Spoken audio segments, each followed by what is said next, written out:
nyemo no kwirarira oya ndaha gukizwa ntabwo ndaha guhangana n'ibindi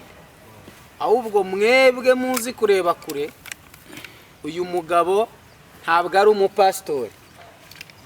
kuko Theogene niba ndi hano gusaba imbabazi hejuru y'amagambo mabi yasohotse mu kanwa kanjye kandi ndi umuvuga butumwa noneho mu kanwa ka pastori hagomba gusohokamo amagambo ameze gute aba rero niba abandi bakorana na za mbaraga kugira ngo amenyekane akica umuntu uyu mugabo ni umwicanyi ururimi rwe rurica amavuta ari muri we nayo gukenya abantu Theogene nawe hari ibyo wavuze biruta ibyuriya mugabo iyo hagira upfa yari kujya hanyuma banzunyumve Theogene nawe aje gukenya banzunyumve Claude aho wihaniye ntiwampamagaye Juste aho yihaniye ntawe yahamagaye Ezekiel aho yaba yarihaniye ati nyamara uyu muntu nubwo tutari kumwumva ariko ibintu byose bigize gute birashoboka rero kuko yamana ari nye mbabazi ntago yari kubabarira ngo izi bimbwira sibyo yego ariko uyu mugabo ni umwicanyi agomba no gushikirizwa inzego zibishinzwe noneho bakamenya ni muntu ki utegeka muri iki gihugu ko abantu bapfa koko bagahita bapfa ese ko akanwa k'abahanuzi kabeshaho dusaba imana igufashe ntibizongere kukubaho kuko jya umenya erega amajwi buriya wowe ntabwo uzi ibya rikodi n'amarikodi ntabyo uzi ariko abanyamihanda bamaze kuba abanyamakuru bamaze kuba za maneko bamaze kuba abapererezi muyanimaga wowe niba uyu mutwe wawe ucyuzuyemo amazi n'ibikoma byo kutarikodinga abandi jya umenya ngo za voice ubaha warutanze imbunda kwa Ezekiel mwabyumvise abantu b'Imana nawe yarabizi kuko akantu yashoreje we yaravuze ngo genda ucuruze yarabizi rero umunyarwanda aciye umugani ngo ibisetsa abana giriza abagabo kuzuba mwabikoze muri babiri telefone yawe na telefone mwari babiri wiryamiye wirwariye uzi ngo urimo atari ko shahu waretse rwose kuri gucuruza imirambo y'abantu ubwo rero urumva nawe ahita gukubita indi voice kandi Ezekiel kigusetsa akoze cye ntabwo aduhaye voice zose mwavuganye na nibishaka hanyuma urazishaka oya ntabwo tukizishaka ubu zarange nta gaciro zigifite za Ezekiel ntazo twabo oya ntabwo zishaka nzishaka nazo nibashaka bazikuye rwose nta kibazo ntacyo twazikoresha none rero nzibatambukirize niba oya zihore barazumvise rero ku rwanjye ruhande n'umutima wanjye wose nibishaka naragufungishije ndabyemera sinjya guca ku ruhande nka Ezekiel umugabo yemera ikekoze basomye amazina mu rukiko basoma Niyonzima Claude basoma Ezekiel Rukundo basoma Juste Hakizimana hari n'abandi muri batasomye tekinike kwa Jesu wa systeme batagombaga kuvugwa kwa Je wabyumvise neza n'ibishaka batari twebwe bw'amahirwe ngo ajye kwisha ahubwo yakagombye kubanza gushaka abo bafitanye ibibazo bihari bigakemuka byamara gukemuka bityo bikazanamusova no muri cya gihe cyo kiburana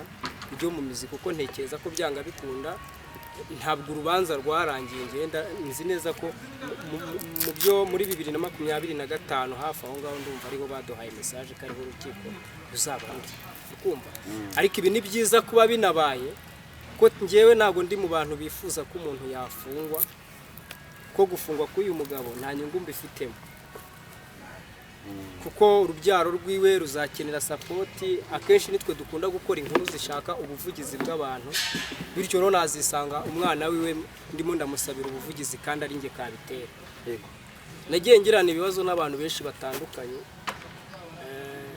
mu kanya Pastor Claude niwe unteze umutego ubundi ntabwo nabikuzi ariko umushaka Pastor Claude mwanze mu musabire umugisha ku Mana kandi nigo awukwiriye umwe kwasa cyane kandi nawukeneye ariko uretse gato erako ejo ndumva ejo mu kiganiro yakoze yanezemo umutego arambwira ngo umuntu witwa nibishaka gusabye imbabazi urazimuha cyangwa ntabwo uzimuha ndangije kubera ko ndi umukristo niyumva ndavuga nti ntacyo ndazimuhaye akororo niko n'ubundi umanuka usa n'ucucumuka umanuka ujya Gasanze nari nibereye muri siporo kandi nayitaye mu rugo munsi hari buri weekend hari ijambo rimwe yavuze harya toje rya jambo riri niwo munsi wa mbere je nari impuye nawe ntago nibuka bivuga kuri telefone ngo telefone yawe ntukayiha umuntu ngo agire gutsisema ngo ayihamagaze undi muntu utabizi sinibuka neza ni ijambo yavuze umva ni ijambo rizima uwo ni umunsi wa mbere nari impuye nawe noneho arambuka ataye Gasanze yataga Gasanze nanjye nataga Gasanze side za Ruhetse noneho undi munsi wa kabiri ni umunsi yafashe telefone arampamagara nari ndyamye ndi mu rugo iwanjye Gasanze mu Ruhetse arambwira ati nari maze iminsi mvuye mu murenge na madamu arambwira ati umudamu wabonye kuri social media akubeshyira ngo mwari mufitanye ubukwe mupanga ubukwe Yongwe niwe wamupanze kubera yuko Yongwe yaragiye kumushyingira anasaba ituro ngo muhituro n'ituro nari ifite nari kurarira nararimuhaye none yarambwiye ngo ituro Imana yarigaye uwo ni umunsi wa kabiri ndamenyemo nibishaka kuri telefone arambwira ati komera ubukwe bwawe tukuri inyuma hari ahantu bavuze ibintu by'abagabo umugabo mbo katatu inama y'ubukwe yabereye hano Remera kuri Kamiko munsi ya stade ntanga hari nakoze urubuga amanimero nyakubitaho nibishaka aza mu nama y'ubukwe mwabyumvise neza rwose nibishaka uwo ni umunsi wa gatatu nubwo ku bukwe ntamubonye bitewe n'impamvu icyo gihe yaransobanuriye yari yagize nta kindi kintu na kimwe kindi cyatumaga jewe nibishaka Theogene hari cyangunganisha na nibishaka gawe n'abakunzi bawe n'Imana imbabarire icyo nicyo cyambere cya kabiri mu by'ukuri Claude yakunze kumpamagara mu ma interview n'ibyo byose nka gutyo uhamagara umuntu ari mu kiganiro rimwe ndavuga ngo ubundi uyu muntu duyi yanjye aba nshaka hiki ariko Roma nza gufata umwanya nta muntu udahinduka kereka igikenya ndavuga reka mwitabe numve intro y'icyo ashaka mu by'ukuri ndagira ngo ngaragarize Niyonzima Claude ko mu mutima wanjye harwango rumwanga ruri muri njye hanyuma ku byabaye atakiriye neza ari nazo ntandaro zizi ntambara 80%. Niyonzima Claude umbabarire aho wamfashe nabi mu bintu bidakwiye hanyuma mbere yuko nkomeza nifuzaga kamera zirenga 100 ndumva abanyamakuru benshi nari nabahamagaye Pasi urugendo nani impanuro Nepo w'umusaraba namuhamagaye ndumva Kiranuka TV channel 90% twagiye tugaragaraho ndumva naye nazihamagaye kubisuzugura kwabo n'uburenganzira bwabo ariko Juste twavuganye ambwira ko umugore arwaye kandi ari usigaranye abana ansaba kujyayo nanjye ndarwaye ntago ndakira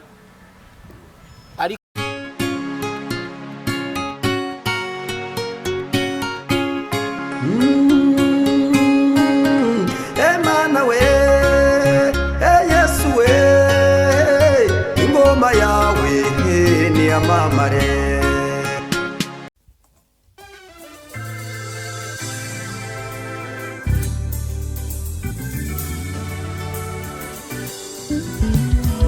Siribi Studio ni igisubizo cyawe bahanzi baririmbyi namwe makorari mwifuza gukoresha indirimbo zanyu muri studio ni mugane Siribi Studio tubakorere neza audio na video wifuza gukora live recording cyangwa se live tugane tubigufashemo wowe ufite ubukwe ukaba ukeneye abagufatira amashusho n'amafoto yabyo neza ntugire impungenge gana Siribi Studio ibiciro byacu ntabwo bikanganye. Dukora mu mujyi wa Musanze ndetse no mu mujyi wa Gisoro muri Uganda. Akarusho kandi ku baririmbyi ushaka gukora indirimbo 3 wongezwa iya 4 ku buntu. Ukeneye ibindi bisobanuro hamagara 0788 97 81 24. 3B Studio ni igisubizo cyawe.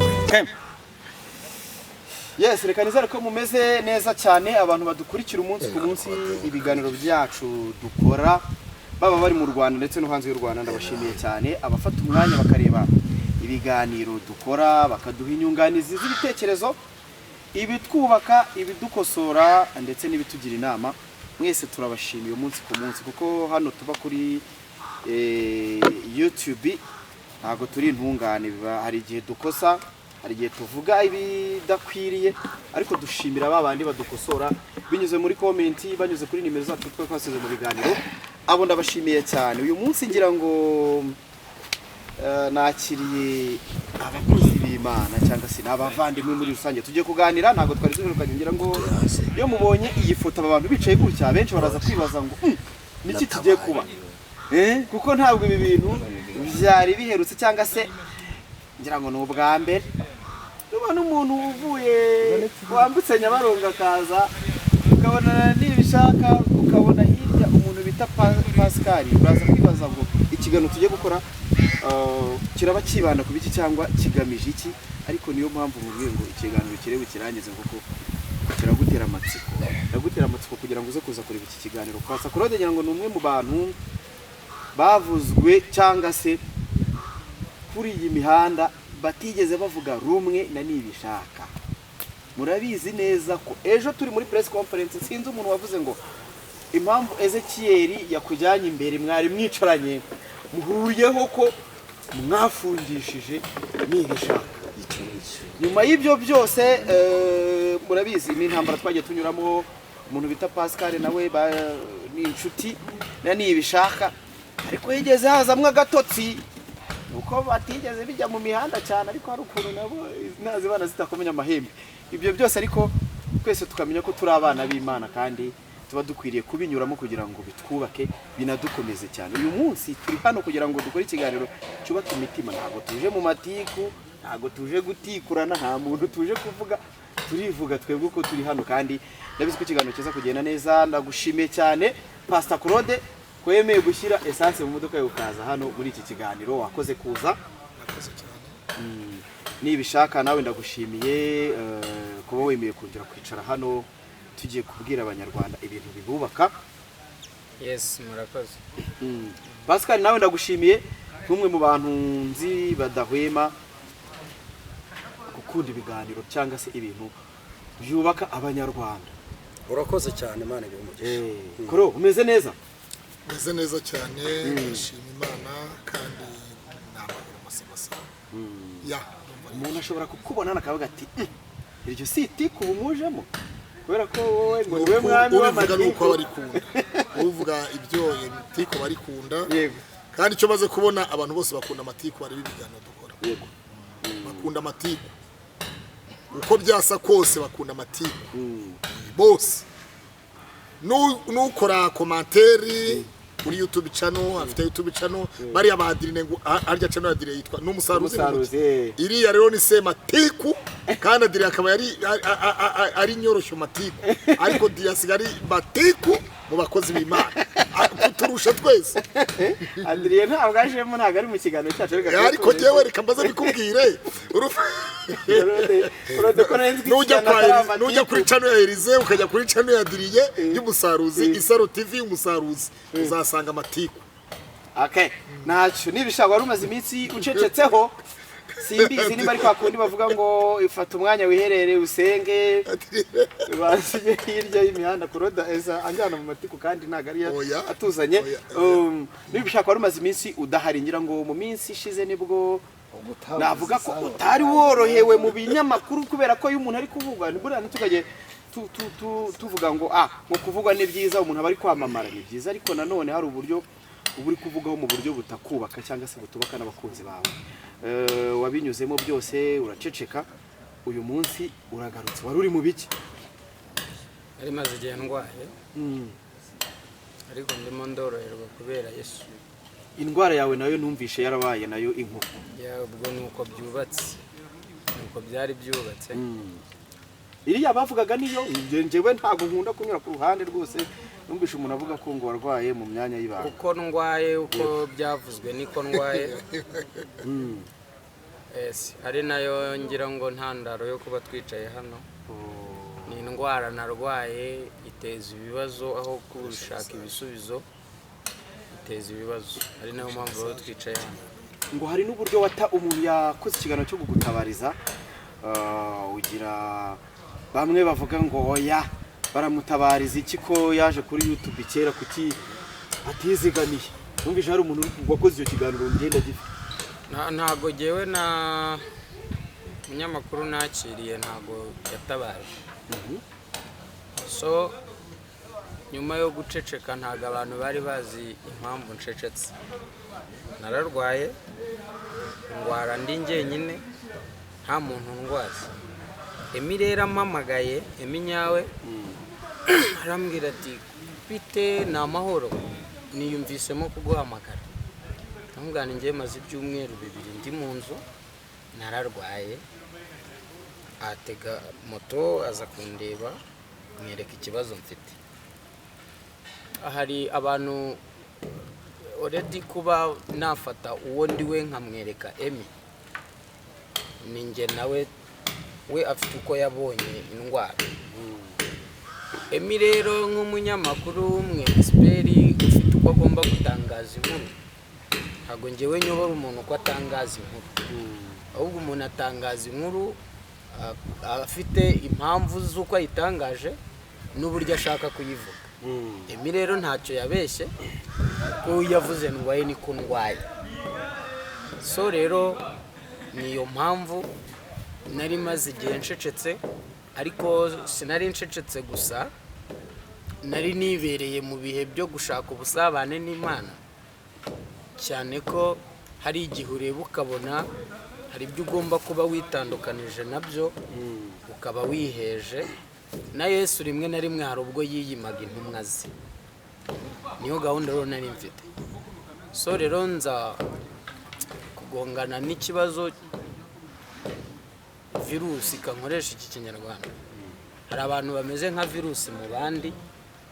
ukaba wifitiye ibihe byawe wibereyemo, ufite ukuri mupanga ubuzima bwawe, aho ukajya kubona inkumurotsi y'inkuba irakubise itagira amazi, utazi yivuye, ugashiduka rero ibyo wari uri kubaka isuri bitembanye. Ndumva ari bwo buryo nabivugamo. Niyo mpamvu nari ncecetse. Ubu hari ikimana yakoze ku burwayi bwawe, ndimo ndoroherwa. Ntago imigambi y'abantu mibi yabizasohora, hano bwizahama niko Bibiri yivuga. kuba wicaranye na Claude mu kiganiro si bya bindi bajya batubwira ngo ntukicarane n'abakobanyi. Ugiye kumbaza ngo umukobanyi ni ntago ari Claude n'urugero. Ntabwo ibyo nakazi kawe umbajije nkawe ndagusubiza nkanye, kandi ntabwo mvugira ibyo mvuga. Ngenda vuga nka Theogene uri imbere y'isi, uri kuvugana n'abantu bumva ururimi rw'Ikinyarwanda. Claude ntago ari inyamaswa, ni umuntu. Kandi amateka ya Claude ntago ariyo mateka ya Theogene. Nyina wa Claude ntago ariyo nyina wa Theogene. Claude afite igituza yonse, Theogene afite igituza yonse. Kwicarana nawe rero nta shano ryaguye. N'abandi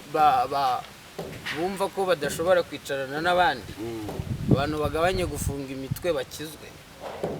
Abantu rero baraza kumva ari prank mwakinaga. Okay, nta kibazo, ibyo birabareba. Ntago ndi hano guhamagara abantu. Ko aka kanya wama abantu bose bari mu isi se nabamaze iki? Nkeneye umuntu umwe unyumva kandi wumva icyo mvuga. Nkeneye umuntu ushigikira.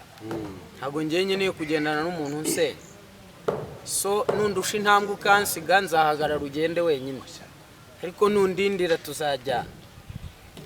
Claude ntago ari ikivume cyo kuticarana n'abantu. Hari impamvu rero twicaranye mu kiganiro, ntekereza ko dutunguye isi nkoresha iki Kinyarwanda hirya y'imvura y'amagambo yaguye. Ni iki kise kidashoboka? Bibiliya iravuga ngo mbaye nkuretse akanya gato. Hanyuma se niba Imana ikuretse akanya gato, ibyaha utakora ni bimeze gute? Byaba bimeze gute? Hanyuma niba umwuka w'Imana yadusanze se impamvu tutakwicarana niyi? aho ngira ngo biraza kumvikana neza cyane. Pastor Claude, byaravuzwe, byarahwihwishwe, byaranditswe bati kuva nibishaka yatabwa muri yombi yafungwa, bikavuga ati dore ni Claude umufungisha. Bitunguye abantu rero kubona wicaranye nawe, ntabwo nta kuri kwari guhari, kuko ngira ngo ababivugaga nyine n'ibyandi by'imihanda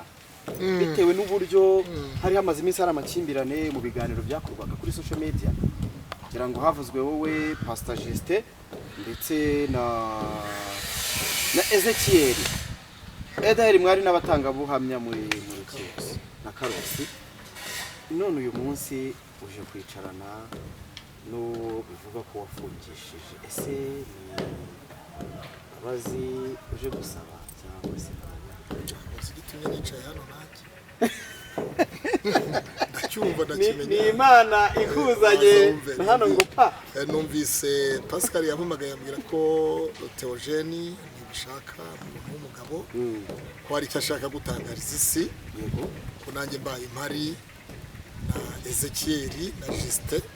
turi kumwe mu kiganiro. Ubwawe ntacyo umutima ugushinja kuri ku by'abantu bavuze kuri banza utega amatwi wumve, hanyuma nimara kumva nanjye igitumye nicaye aha, hanyuma nanjye ndasubiza ikiri ku mutima wanjye. Pascal. Yesu ashimwe. Yesu ahimbazwe. Gawe n'abakunzi bawe n'Imana imbabarire. Icyo nicyo cyambere. Cya kabiri, mu by'ukuri Claude yakunze kumpamagara mu ma interview n'ibyo byose nka gutyo uhamagara umuntu ari mu kiganiro, rimwe ndavuga ngo ubundi uyu muntu duyi yanjye aba nshaka iki. Ariko rero Roma nza gufata umwanya, nta muntu udahinduka kereka igikenya. Ndavuga reka mwitabe numve intro y'icyo ashaka. Mu by'ukuri ndagira ngo ngaragarize Niyonzima Claude ko mu mutima wanjye harwango rumwanga ruri muri njye. Hanyuma ku byabaye atakiriye neza, ari nazo ntandaro zizi ntambara 80%. Niyonzima Claude, umbabarire aho wamfashe nabi mu bintu bidakwiye. Hanyuma mbere yuko nkomeza, nifuzaga kamera zirenga 100. Ndumva abanyamakuru benshi nari nabahamagaye, Pasi Urugendo, nani Impanuro, Nepo w'Umusaraba namuhamagaye, ndumva Kiranuka TV channel 90% twagiye tugaragaraho, ndumva naye nazihamagaye. Kubisuzugura kwabo n'uburenganzira bwabo, ariko Justin twavuganye ambwira ko umugore arwaye kandi ari usigaranye abana, ansaba kujyayo. Nanjye ndarwaye ntago ndakira, ariko Justin ahantu aherereye I know twabivuganye namubwiye ko intego y'icyo namushakiraga Theogene ndimo ndihana. Justin nawe twagiranye ikibazo ambabarire. Hanyuma ubwo ndambuka uko bakurikirana ndaza kuri Karosi, twigeze kwatakanamo ariko ntibyafata umuriro, tukandagira kuri feri, nawe ambabarire n'inshuti ze zimbabarire. Ngaruke rero kuri Kingi, umwami w'ibi byose, Rukundo Ezekiel. usaba imbabazi ntago yisobanura, asaba imbabazi akava mu nzira. Mu by'ukuri nari maze igihe numva nshaka gusabana n'Imana. Nijoro nibwo nibajije ngo mbese Satani yerekwa aho turi kwerekera. Ese abadayimoni bajya bagira ihishurirwa ry'abera intambwe bari gutera naho bagiye kugera? Icyo kintu nicyo cyonyine cyambujije ibitotsi. Ndavuga ngo ko Theogene nari nangiye kwiyubaka mu mwuka, nibereye mu bihe byo gusenga, ndimo nsengera umukozi w'Imana uryamye hari Faisal Twisiye, dayimoni indashe iturutse he? Nibwo rero Emi akora kiriya kiganiro cy'uko ndwaye, nubwo nsaba imbabazi ariko ndakomoza ku mpamvu nyamukuru y'ibi bitutsi ndiho nsabira imbabazi. Mu by'ukuri umuhungu yankozeho ikiganiro ko impamvu z'uburwayi ndwaye ari ingaruka zo gusama. Mu by'ukuri ibibyimba nari mfite ni ibirogano, naranabisobanura. Indwara zandurira mu mibonano mpuzabitsina turazizi, ni imitezi, ni imburugu n'ibindi bisa nabyo. Ariko mu by'ukuri Emi wabibonye ko byabaye ngombwa ko mwereka n'inkoramutima zanjye magara zimwe zifite amafoto y'ibyo bintu. Ndashimira Imana rero ko Imana ntago yita ku by'abantu bakora.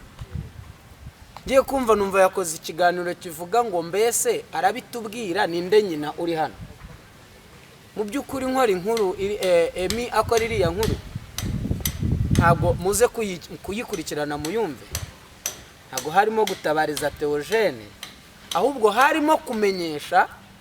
abantu badukurikirana aho Theogene yarengeye. Yari yo mpamvu y'icyo kiganiro. Hari abantu rero bigize abantu bazi gusesengura,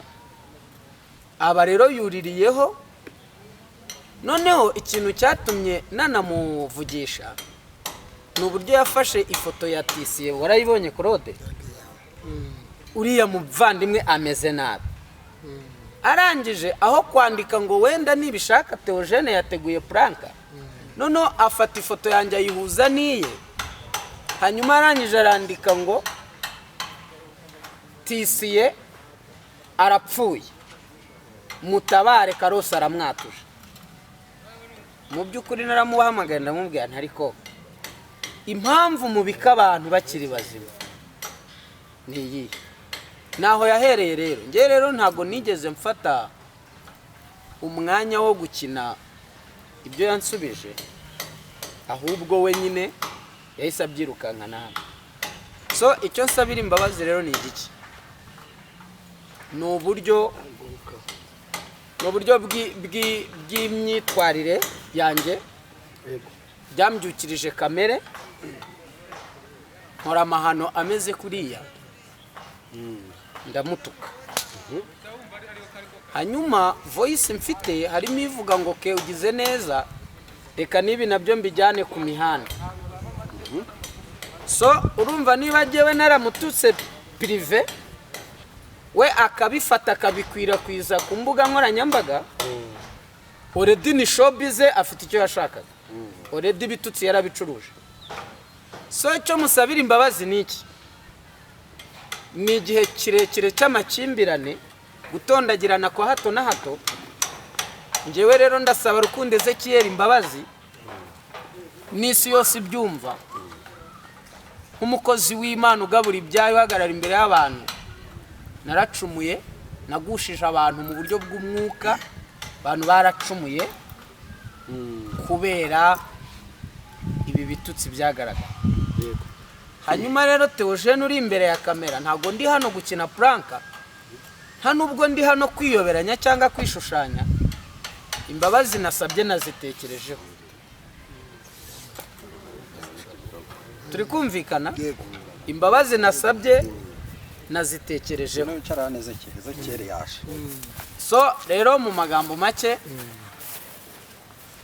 ijambo nyamukuru numva ashaka kuvuga rindi ku mutima twagushije abantu benshi tutabara.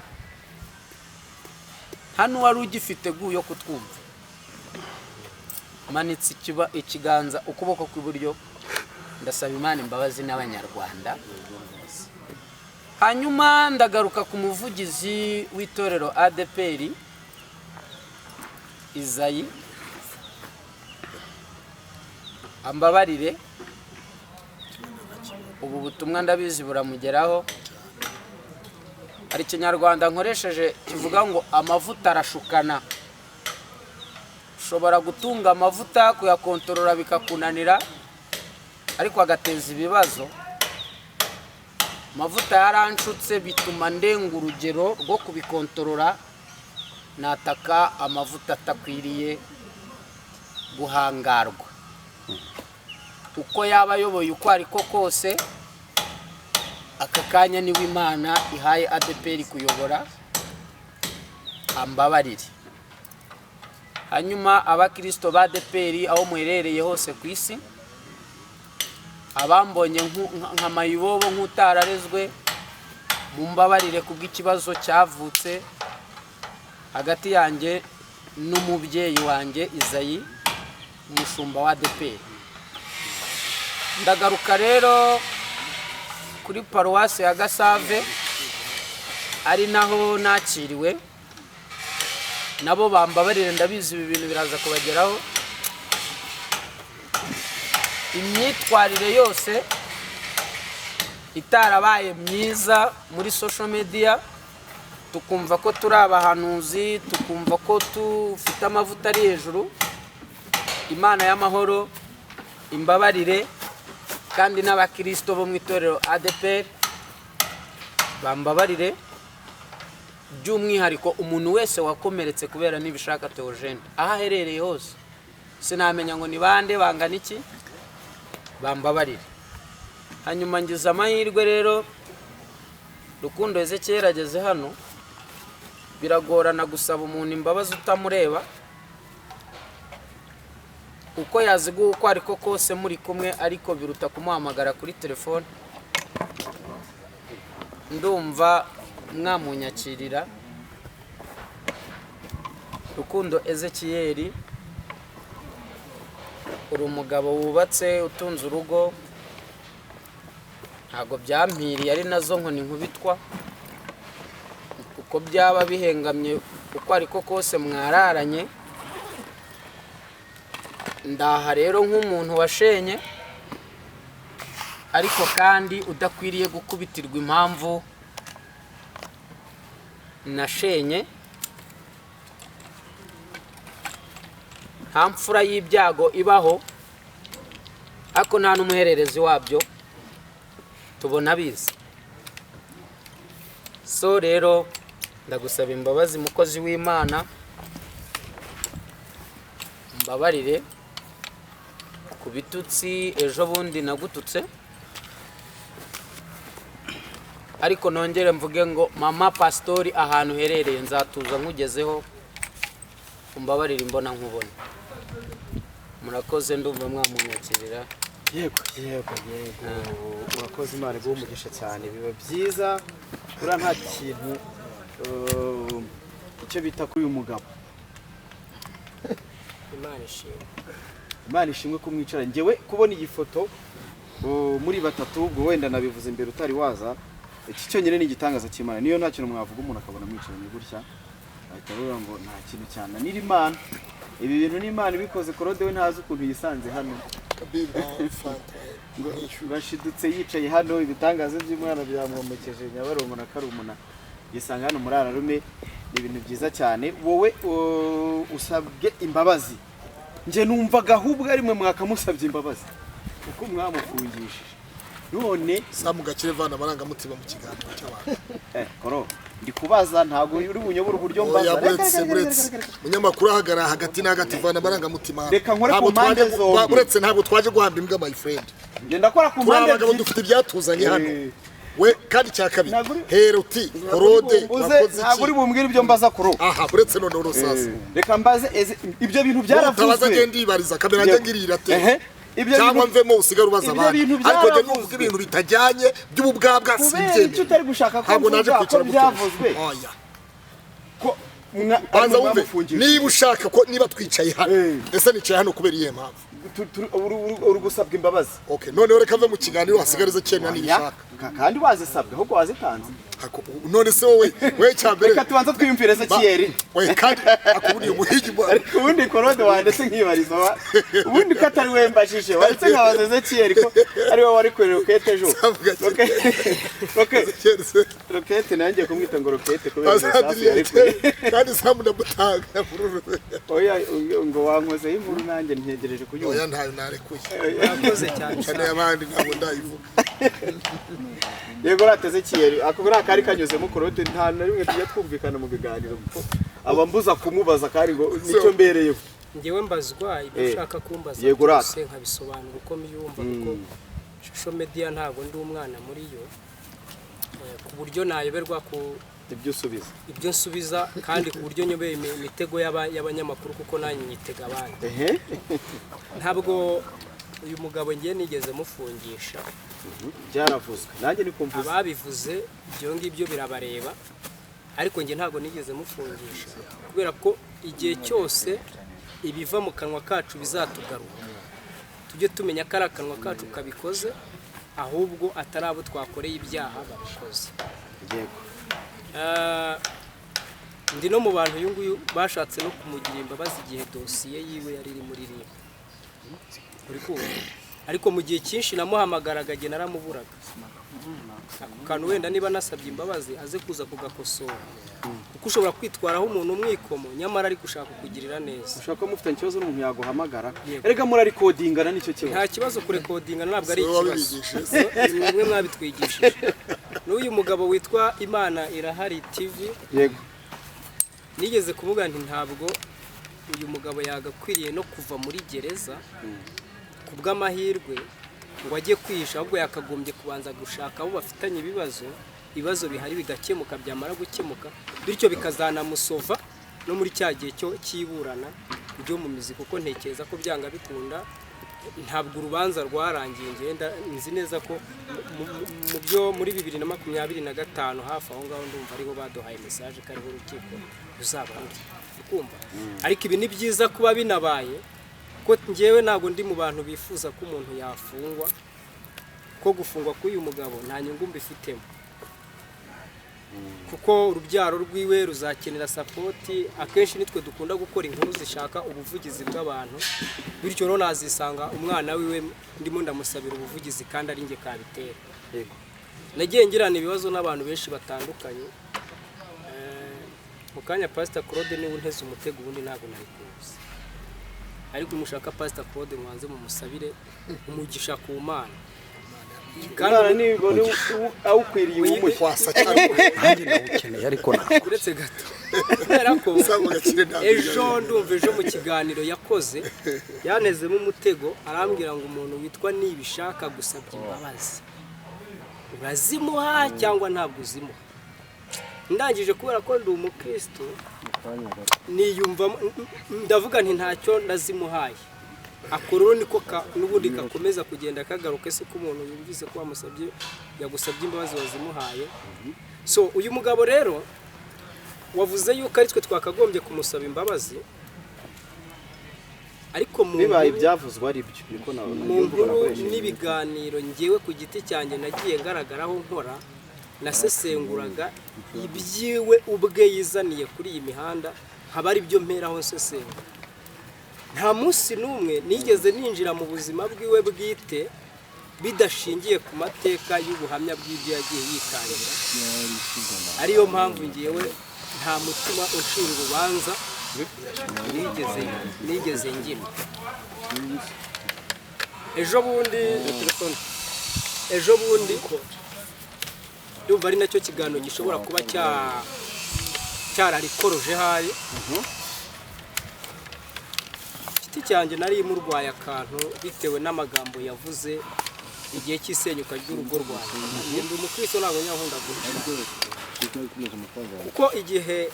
abyibuka igihe Pastor Claude yari arimo araduhuza mu kiganiro we yafashe umwanya wo kuvuga ariko noneho ageze mu gihe cyo kuntega amatwi ngo mvuge akupa telefone ariruka ahubwo n'umuntu avuze ibye numva neza amatwi n'amaboko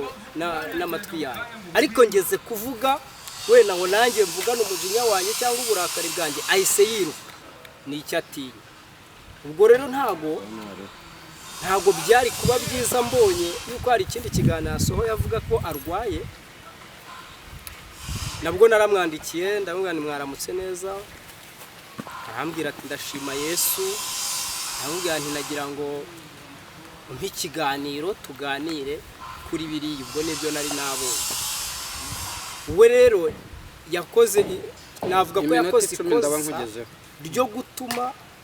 atumva ikintu nashaka kumubwira ntiyongera kumusubiza ntiyongera kugira gute byatumye njyewe ku bwanjye mfata umwanzuro nikorera ikiganiro uko mbyumva ndavuga ni umuntu mbona ukeneye ubutabazi nitisiye kuruta uvuga ko yarwaye imyanya y'ibanga kuko tuzi indwara zandura mu myanya y'ibanga haba hari inyinshi n'indwara ziva mu busambanyi mu mibonano mpuzabitsina cyangwa se mu busambanyi rero abantu uyu nguyu ntabwo yari akwiriye kuza kuvuga ko yarwaye buno burwayi kuko ni uburwayi buba hagati ya muganga n'uburwayi bikaba ari ibintu by'ibanga kuko ntabwo nabyiyumvisha ndavuga rero ibi byimba ntibikaze ngo bize ngo bikeneye ngo bufasha ahubwo nagenda ashaka abantu babikanda kandi kuko ibibyimba nibyo gukandwa iyo wanyweye imiti ikabihisha barabikanda bikarangira nuko nguko numva nabyumvise rero nacyo cyawe nta bintu wowe ukigenza uyobona nta bintu byari bumukomeretse byarimo ikintu cya mbere cyagombaga kumukomeretsa nuko nari mubujije kwakira ubufasha kuko yashakaga ubufasha aho ngaho urumva ariho hantu hamukomeretsa kuko ntaho gufasha tisiye murajya gufasha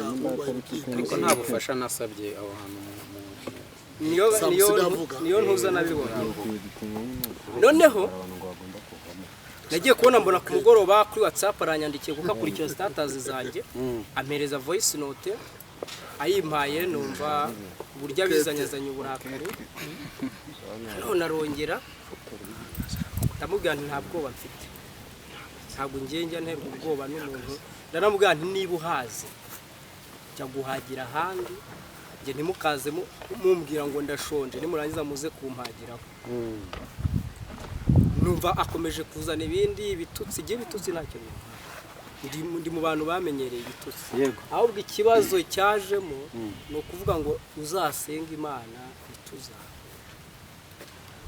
kandi ka kabiri kajemo gatuma nkibazaho ni akantu kitwa ubutwa ukavuga iryo jambo ntabwo rikiye sinkarivuge kandi ari uyu mwene data warivuze ako kantu nkibazaho none nakubaza ngo tuzahura ubwo nkumva yuko azica umutwe ubwo arimo byari gusobanura ntabwo ndi kwirengagiza ko imbabazi zasabwa ahubwo ari kwerekana uburyo yakiriye njye imbabazi kuba naje gusa yiyumve ko imbabazi yazibonye kandi kuba naje ni ikimenyetso cy'uko nemeye gutanga iki imbabazi ariko nkanjye nanone nk'umuntu usabwa imbabazi ni ngombwa kugira ngo nanjye mubwire ibyari byambabaje kandi numva ko naringeze ngo nanjye nari nkeneye akantu nk'umuntu uri gusabwa imbabazi njyewe nubwo abantu baba bavuga ko nshonje ntabwo nshonje pe cyokora inzara narayigeze ariko ntabwo nshonje kandi nta nubwo nje kumubwira ngo azane ikiro ndabizi iminsi arimo nawe nimworoheye nanjye iminsi buri wese agenda agira iminsi yiwe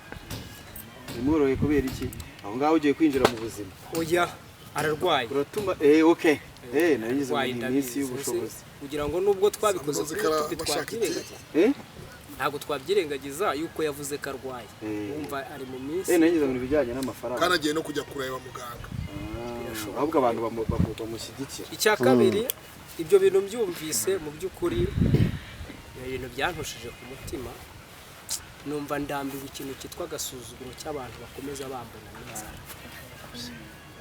mu gitwararanye ntazi uburyo mbayeho ndashonje nk'umukristo wakoze iki hari n'akandi yavuze ngo ko gucuruza imirambo ngo gucuruza imirambo ndabyibaza twebwe iyo umuntu yitabye Imana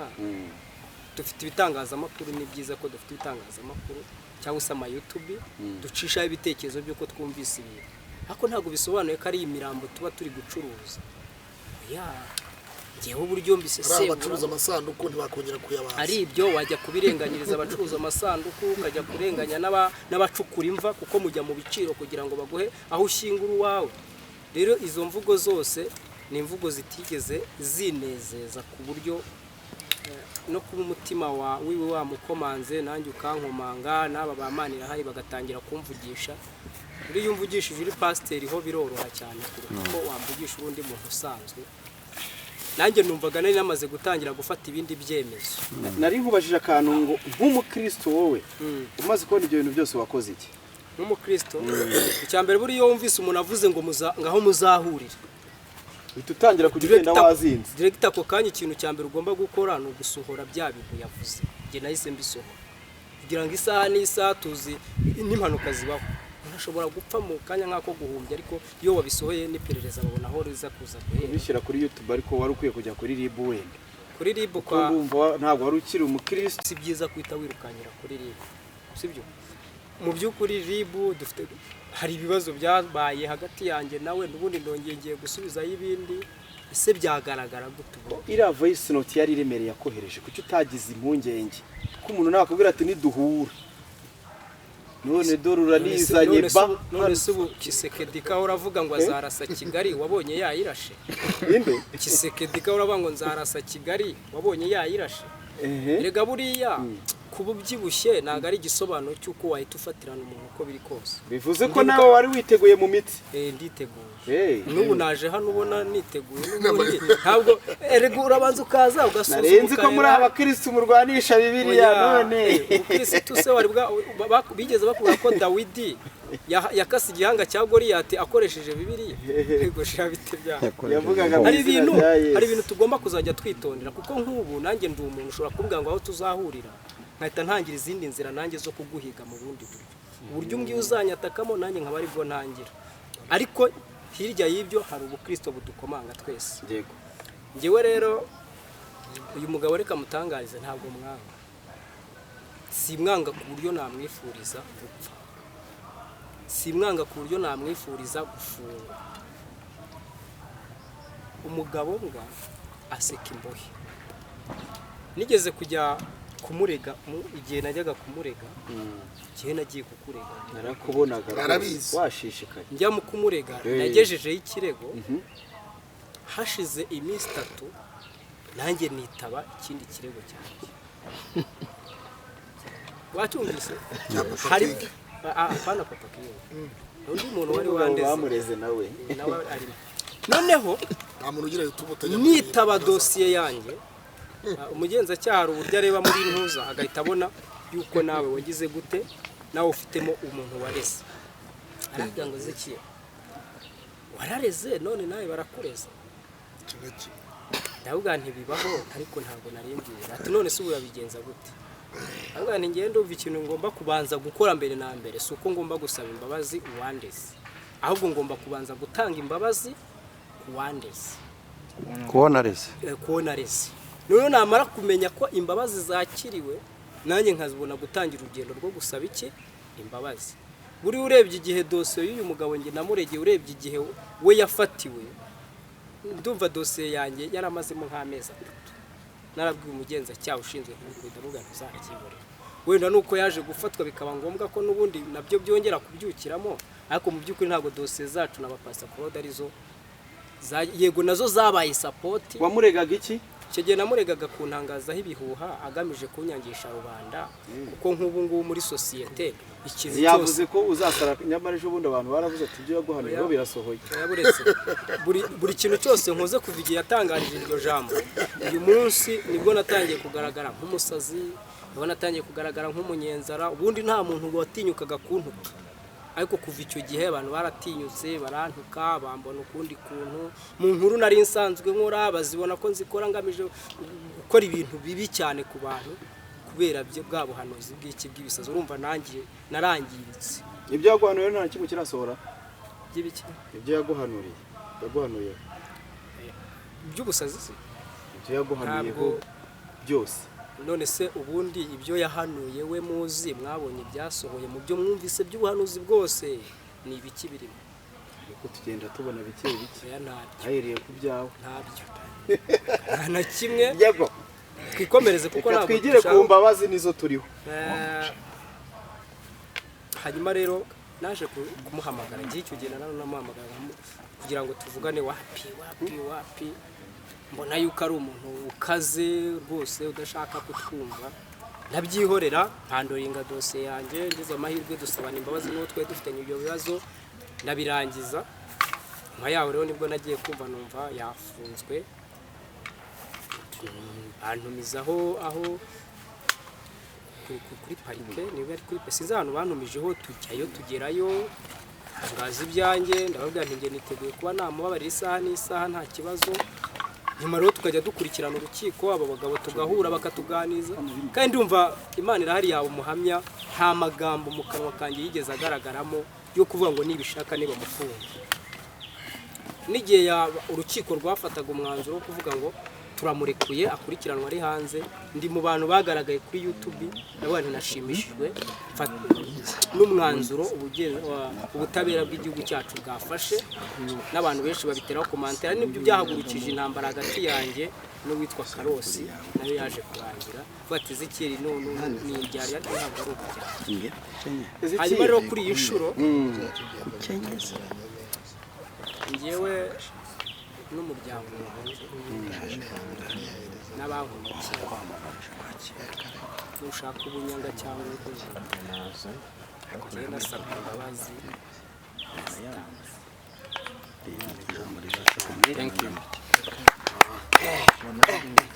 ibi bintu ariko bumve ko umuntu Yesu yamaze kugeramo acisha make kuko abantu benshi baza kuvuga ngo nibishaka tuzi utagira ipfana ubu ukomeye ku bintu bye noneho yamanutse bigeze n'ubwo asaba Ezekiel imbabazi ariko kubera ko afite Yesu uri muri we yaciye bugufi umeze neza wacecetse ngo nakwimye ijambo imbabazi kandi ufite kamera ngiyi hano imbabazi wazi ufite kamera na mikoro wari inyuma utese navugiraho ari kera buryo sibu yego nibishaka kuba yaguhamagaye wari ukumbwira mu kanya ngo ntago uzi impamvu yaguhamagaye wisanze hano muricarana nyuma y'intambara nyinshi uyu munsi amaze kuvuga kiri ku mutima ubu yabohotse kuko yamaze kwitandukanya n'ikibi cyose asaba imbabazi asabye haba uburyo mwakindiranye muri social media cyane haba ndetse n'ubuhanuzi yaguhanuye harya burategerejwe cyangwa kwarabukanzurinze okay iby'ubuhanuzi memberetse twivugire ku mbabazi waba ugiye gusubiza ibintu reka twivugire ku mbabazi asabye wowe by'umwihariko ubwo niwe n'umuryango wawe harya uvuze ko ni nabo yabwiye iyo bavuze niyo nzima Claude haba harimo jewe ni gende ku giti cyanjye ku mihanda baza wumvise kuri iyi mihanda nza nkanjye uvuze uti sanze Claude anywa ji ku muhanda ntabwo umugore twagendanye abana ntitwagendanye ariko nuvuga kuri Claude ukavuga umugore ukavuga abana ubwo icyo gihe wafashe ubuzima bw'umuntu waruse hanyuma urugo yavuze rwagombaga gusenyuka ari urwo ku mihanda cyangwa n'urwo mu rugo ruhagarariwe nande rwubatse ruhagarariwe nawe rurimo abana rurimo umugore ariko niwe chef de famille banza wumve none se iyo mvuzwe ku muhanda simba niba basebeje chef de famille iyo basebeje chef de famille iyo bavuze Samu Gakire ariko wowe uracyari papa mbyirire oya ubuvuze Fabrice na Gasogi Gasoya cyabarize bo twihute icyambere nibishaka remera ko ururimi rwanyire mbere yuko ndenza ibindi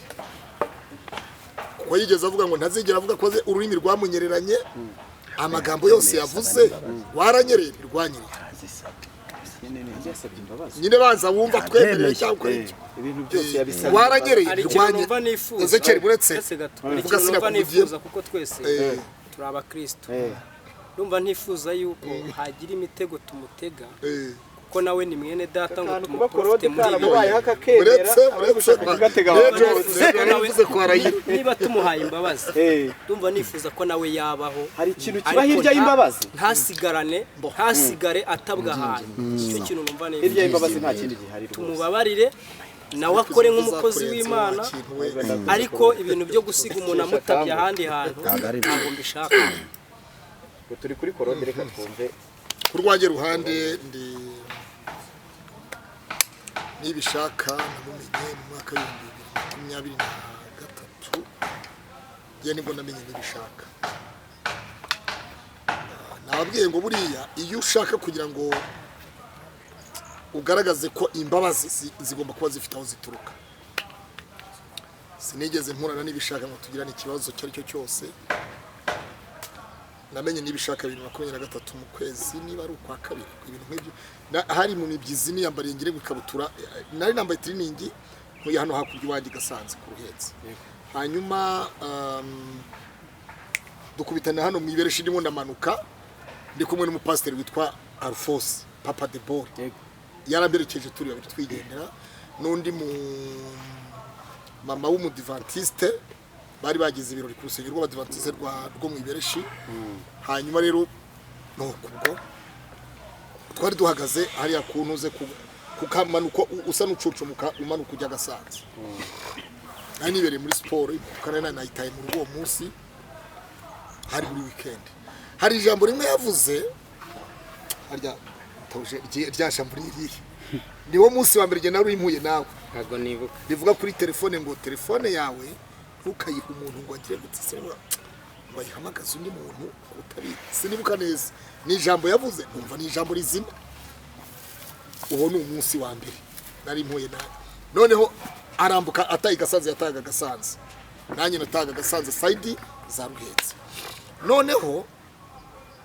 undi munsi wa kabiri ni umunsi yafashe telefone arampamagara nari ndyamye ndi mu rugo iwanjye gasanze mu ruhetse arambwira ati nari imaze iminsi mvuye mu murenge na madamu arambwira ati umudamu wabonye kuri social media akubeshyira ngo mwari mufitanye ubukwe mupanga ubukwe Yongwe niwe wamupanze kubera yuko Yongwe yaragiye kumushyingira anasaba ituro ngo muhituro n'ituro nari ifite nari kurarira nararimuhaye none yarambwiye ngo ituro Imana yarigaye uwo ni umunsi wa kabiri namenyemo nibishaka kuri telefone arambwira ati komera ubukwe bwawe tukuri inyuma hari ahantu bavuze ibintu by'abagabo umuntu w'umugabo mbo katatu inama y'ubukwe yabereye hano Remera kuri Kabiko munsi ya stade ntanga hari nakoze urubuga amanimero nyakubitaho nibishaka aza mu nama y'ubukwe mwabyumvise neza rwose nibishaka uwo ni umunsi wa gatatu nubwo ku bukwe ntamubonye bitewe n'impamvu icyo gihe yarasobanuriye yari yagize nta kindi kintu na kimwe kindi cyatumaga jewe nibishaka Theogene hari cyangunganisha na nibishaka Theogene oya nyuma mbere yaho yari yakozeho ikiganiro ariko atananzi avugira Pastor Mutesi agikorana na Vitali w'impemburo TV avuga ko yajyaga ajya kunywa igikoma kwa Pastor Mutesi ku Murindi avuye mu izindira aho yabaga wabyumvise none sinanamuhamagaye ngo mubwire yewe muntu uko akoze ikiganiro ahubwo Vitali niwe yumvise harimo ibintu yavuze bitajyanye ku bandi yari yavuzemo Vitali ikiganiro aragikasoringa agikuraho twakomeje rero ni Yongwe yaramuhamagara aramubwira ngo siba amabere nyoko abantu bakihanganire cyabereye ngo arakuka ubwo rero ntago ari ibidahwitse ibyabaye hanyuma rero icyo nababwira cyo ni nibishaka kandi byarangiye n'ubundi nyuma yaho arakirekura yakirekuye nawe adahari ntabwo arimo aragaragara nawe aba yabirekurira mu bwihisho mbo hanyuma tubwiza abantu kuri hanyuma icyakurikiye naje kubona nibishaka ari kuri za rokete ku Musaraba TV n'andi macana atandukanye atangira kurekura za rokete arekuye rokete rero ndi umuntu washatse sikoyi kuko iyo umuntu arekura rokete zo hasi ushaka za burende ugashaka za sikoyi indege zo mu kirere zigatangira kuzenguruka za rokete zo zikagenda zizimya. Uyu mugabo natangiye kumva avuze ngo Pastor Claude urwo rugo nturwizere ndavuga kwa sasa mambo amebadilika sasa tangira ndavuga n'ibintu birahindutse umutipe ndavuga ni rero wa muhungu we kimihandi gerera wagenze gace ko abayinyuzemo tuyimazemo igihe kirekire namubwiye ko imihandi nyera ntiyanyumva narabimubwiye namuteguje kare hanyuma kuvuga kuri Claude wenyine yovuga ati Claude uriya ubikoma w'amandazi yajyaga amandazi yagira gute ntacyo bitwaye buriya Theogene nanjye ninjiye mu bana bawe ntabifuriza ibyiza nabavugaho ibyiza ntabwo ari byiza cyo kimwe je mwana n'ikiganiro n'umugore wawe nubwo mwatandukanye abana bari bahari sinzi umunyamakuru washatse ko nibareme inyawo niba ari pasi y'impanuro ndavuga kirazira ku mwana ndabizerega barabimbwiye babyumva neza kirazira ku mwana za muhano hanyuma ubwo urumva nibyo tubabwigano tuba dukora ahubwo je ndibariza umuvugizi wa RIB Dr. Murangira Bitseri ko zaburi yafashe utwara dutongo turibana ko ntacyo icyo kiganiro nzakora iki kiganiro mbihore hanyuma yewe ndeka mbabwire kuko si ikiganiro turimo se cyo kwamura imitima cyo gusana imitima restoration hanyuma nibishaka mbona atangiye kunyura mu macana namwe agenda rekuraza katiusha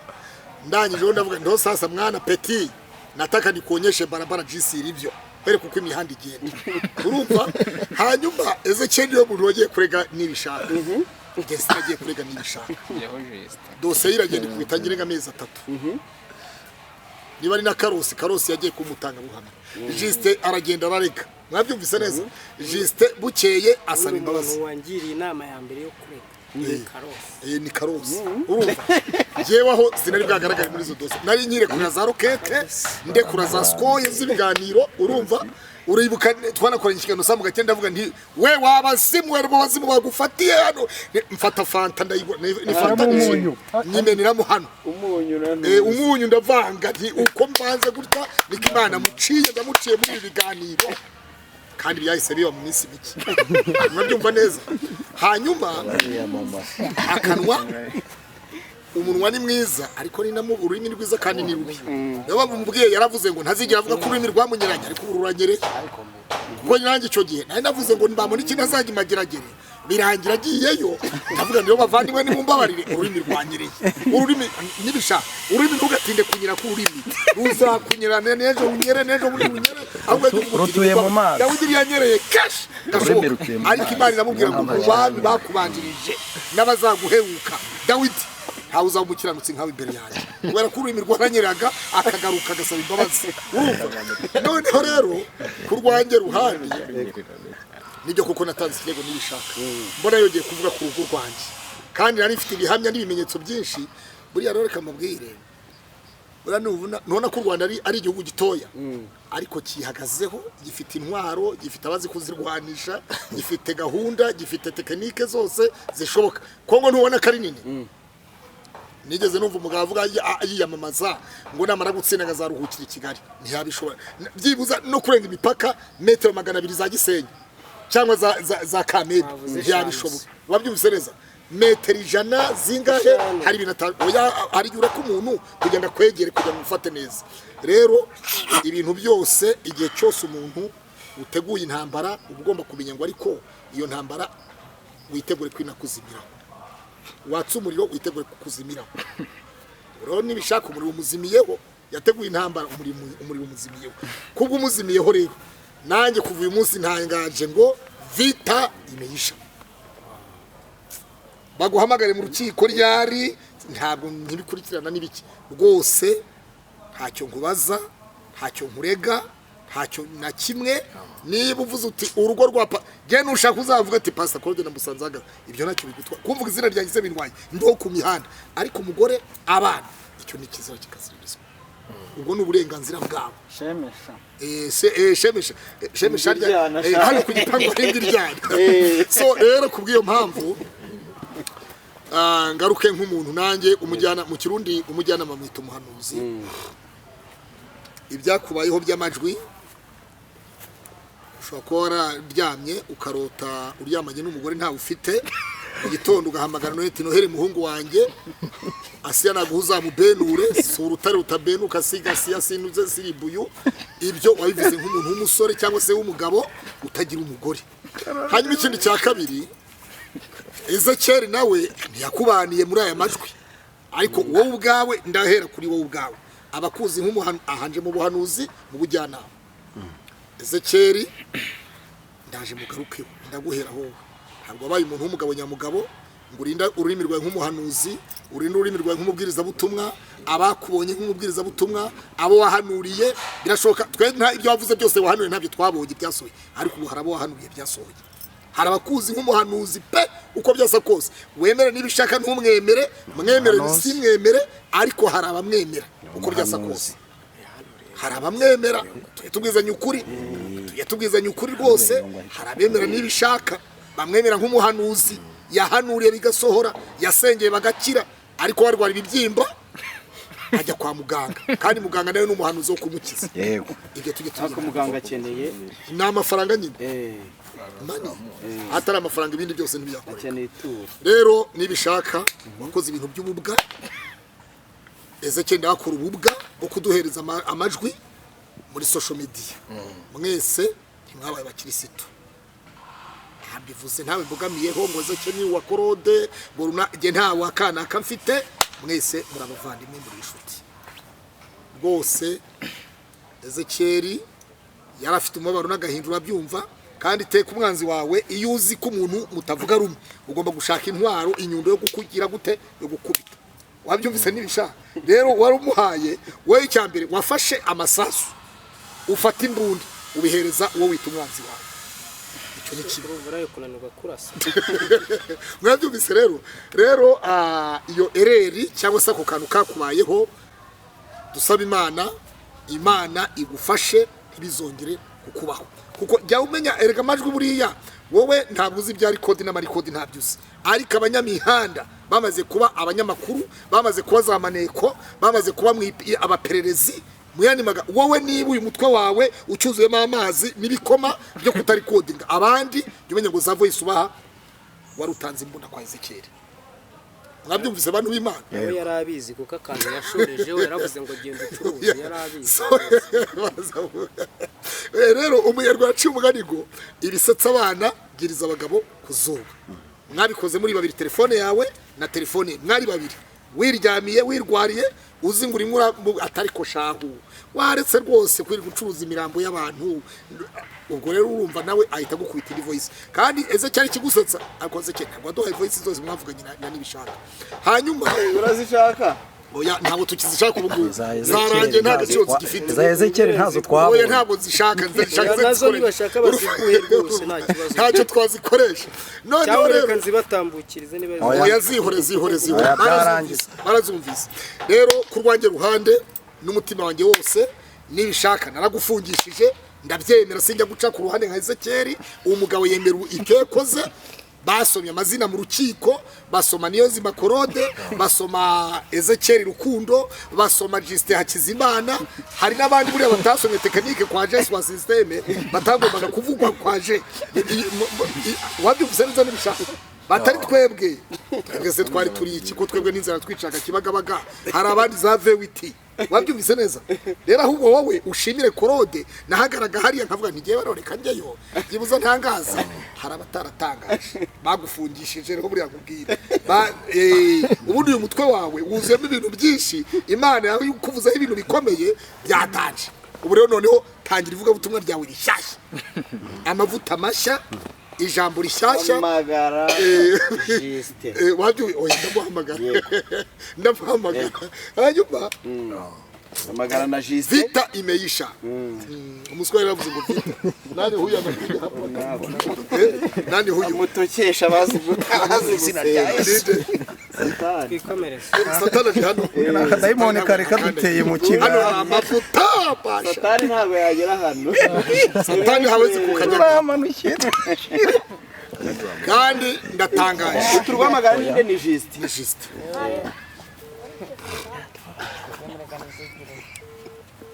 Pastor Juste uri hehe ngwino ngo hamagaye kangahe Juste we ntanatugoye yanitangarije ko yivire mu matiku we rwose Samu Gakire ubuse ntari gutinya kuri bo muri kode kuva ari wowe record se kandi namute acyane uko namuteguje ko muhamagara ashobora kuba ari mu gikoni atekeye umugore utwo kurya uko umugore wararwaye gahunda tekinike ariko icyo nzi cyo hari ibi nta kibazo iri joro nibishaka marayika wari waragiye aramugarukira aramugarukaho amuganirize yati tangira ibintu bishyashya muhungu wanjye Petit ibi bintu binteye amavuta mashya ibi bintu ariko biba binteye ubwoba ku ruhande rumwe nubwo gusemba baza ari ibintu byiza ariko hari ukuntu twagiye tubona abantu baza ati ubona hemukiye wese ambabarire uwo tutabanye neza muri iyi mihanda uwo naba naracumuje tubabarirane impigi rero nabona ititaba ejo tukabona uwo muntu aragiye agiye gute apfuye ahubwo uriya nawe ntabwo muzi mu rutonde rwa pasiteri banyafite muri uyu mujyi inde uriya wavuze ngo dore imbogo ngo natagarukira ni igikenya kandi iyo babivuze kuri nibishaka icyo kintu mu gisoreza ahubwo Juste katitaba yavuze no kuri nibishaka se ndaje ke mbyivugire uko yabivuze amatiku ni itiku ahubwo uriya turahita tumwohereza umwuka uri muri twe umwuka w'umwami Imana turamwohereza Juste wo muri twe Juste rero mu kanya wenda naza kuzuma hanyuma rero sasa ku munsi w'ejo gusa ndasoza gahunda ku munsi w'ejo nibishaka Theogene akorana ikiganiro n'umudamu umwe avuga ati gero sinzijya avuga kuri mirwanyereye babyumvise rangije aravuga ati rwose ntabwo nzigera ngira ikintu na kimwe none uyu munsi nibishaka iki cyamufashira ijoro yarebye ikiganiro umupasiteri yavuze ko agiye kuba igikenya natagarukiraho yagize ubwoba ko nibishaka abantu bakoze nk'umuntu utagira ubwoba n'izina ry'Imana niki cyakumaza ubwoba ni igikenya bakuvuze ko ugiye kuba igikenya ugapfa uriya muntu niyemewe cyangwa aremewe ndagira ngo mbwire abanyarwanda namwe mwese unasubiza uriya muntu wavuze ngo ugiye kuba igikenya ndi hano kubw'ibyaha byanjye ntabwo ndi hano kubw'ijambo uriya mugabo yatuye ntabwo ari we ushinzwe gukora raporo y'abakozi b'Imana bagomba gutaha kuko aka kanya abanyarwanda munyihanganire hari ubwo tuvugana ibikomere dupfushije abantu benshi sibyo dupfushije abantu benshi ariko niba ari pasiteri simbizi niba atanariwe nabyo ntabyo nzi mu kanya ndavuze ngo amavuta arashukana ariko nyuma ukabona ingaruka zabyo nyuma niba Theogene naratinyutse amavuta y'umuvugizi wa ADPR kuko ndi umuhanuzi nkumva mfite confidence y'ibyo mvuga iyo uvuye mu mwuka nibwo umenya amakosa wakoze cyangwa se iyo uri imbere y'ubutabera nabyo mbivuge umenya ibyo wakoze ufashe rero iriya video ya dore imbogo ugafata n'iyi yanjye ukazihuza ukazishira aba bahungu bamurangira nekereza ko babyigaho neza niba pasiteri ufite umwuka wo gukenyura abantu iki kintu numvaga ndibona kivuge murakoze no kukivugaho ntago jewe ndi hano kubera we ndi hano kubera jewe n'umutima wanjye kiraba kiti gikangisho nta biramureba nta kazi ke ariko mvuga iki kintu kandi mu nyuma iyo babimika babahereza inkoni nibyo iyo babimika babahereza inkoni hanyuma bakababwira ngo intama itannye urayigarura uyu munsi rero bamwe mu bashumba murazihuhura nta gahunda yo kuzigarura nta ihari ni ukuzigarura so ntabwo ari ubwoba nta mwuka wo gukenyuka mfite ntabwo ndi igikenya mfite hungu na kobwa nujuje imyaka 40 y'amavuko urumva ntabwo narenze ikenyukiro nyakwigendera Pasiteri Theogene yakoze impanuka y'akagura abantu babyibuke bamubika ko yapfuye Ezira Mpyisi bamubitse akiri muzima uyu mugabo rero ufite umwuka wo gukenyura abantu hari abantu nigeze mbivuga Claude yego mu buhanuzi nagiye ntambutsa buvuga ko hari abantu bajya kugura imbaraga bakica abandi barangiza bakabeshya ngo ni Imana ibahana none se uyu muntu niba atari ibanga Imana yamutumye gusarura abantu bananiye Imana ni ikibazo cyane ko jewe ntanananiranye rero uyu mwuka wo gukenyuka ari gukomeza gutongera abantu bamukurikirane kandi uyu mugabo agomba gushikirizwa ubutabera niba avuze ko dore imbogo agiye gukenyuka agahita akenyuka akaba yavuze ngo ngiye gukenyuka uretse ko ngiye ntari bukenyuke ntiyanabishobora rwose mutavuga muti Theogene ko wasabye imbabazi ukabuzanyemo no kwirari oya ndaha gukizwa ntabwo ndaha guhangana n'ibindi ahubwo mwebwe muzi kureba kure uyu mugabo ntabwo ari umupasitori kuko Theogene niba ndi hano gusaba imbabazi hejuru y'amagambo mabi yasohotse mu kanwa kanjye kandi ndi umuvugabutumwa noneho mu kanwa ka pasitori hagomba gusohokamo amagambo ameze gute aba rero niba abandi bakorana na za mbaraga kugira ngo amenyekane akica umuntu uyu mugabo ni umwicanyi ururimi rwe rurica amavuta ari muri we nayo gukenya abantu Theogene nawe hari ibyo wavuze biruta ibyuriya mugabo iyo hagira upfa yari kujya hanyuma banzunyumve Theogene nawe aje gukenya banzunyumve Claude aho wihaniye ntiwampamagaye Juste aho yihaniye ntawe yahamagaye Ezekiel aho yaba yarihaniye ati nyamara uyu muntu nubwo tutari kumwumva ariko ibintu byose bigize gute birashoboka rero kuko yamana ari nye mbabazi ntago yari kubabarira ngo izi bimbwira sibyo yego ariko uyu mugabo ni umwicanyi agomba no gushikirizwa inzego zibishinzwe noneho bakamenya ni muntu ki utegeka muri iki gihugu ko abantu bapfa koko bagahita bapfa ese ko akanwa k'abahanuzi kabeshaho akanwa k'abapasitori ko gatungishije benshi ahubwo gakenya abantu hatagira rero uvuga uti buriya bamubitsemo ubwoba nge ndaha gusaba imbabazi abona hemukiye sinanamuze sinkeneye no kumumenya nibishingiye ku kiganiro wakoranye ejo na Rayira